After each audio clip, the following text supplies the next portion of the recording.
देश के 12 ज्योतिर्लिंगों में उज्जैन का महाकाल मंदिर अकेला दक्षिण मुखी ज्योतिर्लिंग है। इसका इतिहास भारत के बाहर से लेकर कलयुग तक फैला हुआ है।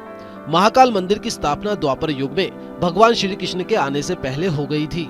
जब भगवान श्री कृष्ण उज्जैन में शिक्षा प्राप्त करने आए थे तो उन्होंने भी महाकाल स्तोत्र का गान किया था।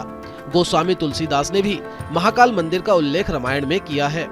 लेकिन उज्जैन के जिस महाकाल की पूरी दुनिया में चर्चा होती है उसकी कहानी हिंदुस्तान के ही ज्यादातर लोगों को नहीं पता, क्योंकि महाकाल मंदिर जैसा आज दिखता है वैसा पहले कभी नहीं था।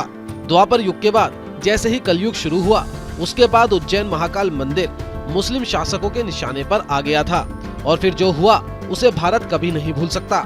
मुस्लिम शासकों ने इसे कई बार तोड़ा और कई बार यहाँ मस्जिद बनाने की कोशिश की, लेकिन बाबा महाकाल 550 साल तक कुएं के अंदर सही वक्त का इंतजार कर रहे थे। और जब बाबा महाकाल अपने असली अवतार में आए तो भारत देश ही नहीं पूरी दुनिया मंत्र मुग्ध हो गई। कहते हैं महाकाल ज्योतिर्लिंग की प्रतिष्ठा एक गाय चराने वाले बच्चे ने की थी। तब यहाँ वीरान जंगल हुआ करता था। कुछ दिन बाद ही महाकाल अपने रूप में प्रकट हुए, जिसके बाद आसपास के लोग उनकी पूजा करने लगे। जो भी मांगते उनकी सभी मुरादें पूरी होती। 11वीं शताब्दी में गजनी के सेनापति ने महाकाल मंदिर पर हमला कर मंदिर को भारी नुकसान पहुंचाया। इसके बाद 1234 में दिल्ली के शासक इल्तुतमिश ने यहाँ कत्लो-आम कर मंदिर को उसी तरह से नष्ट कर दिया जैसे कभी काशी और मथुरा को किया गया। औरंगजेब ने महाकाल मंदिर को तोड़कर यहाँ भी मस्जिद बना दी थी। महाकाल ज्योतिर्लिंग को मुस्लिम हमलावरों से बचाने के लिए पुजारियों ने इसे गर्भगृह के कुएं में छुपा दिया था, जहां महाकाल बाबा 550 सालों तक जल समाधि में अपने भक्तों का इंतजार करते रहे।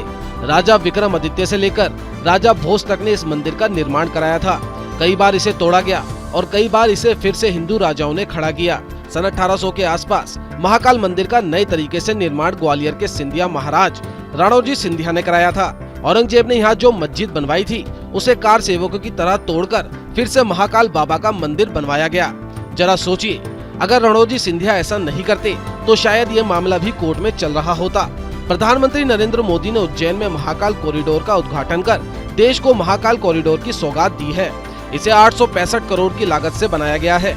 सिर्फ भारत ही नहीं बल्कि ऐसा कहा गया है कि दुनिया का ये सबसे बड़ा कॉरिडोर होगा, जिसमें 926 मीटर लंबे कॉरिडोर से होकर मंदिर के गर्भगृह में प्रवेश किया जाएगा।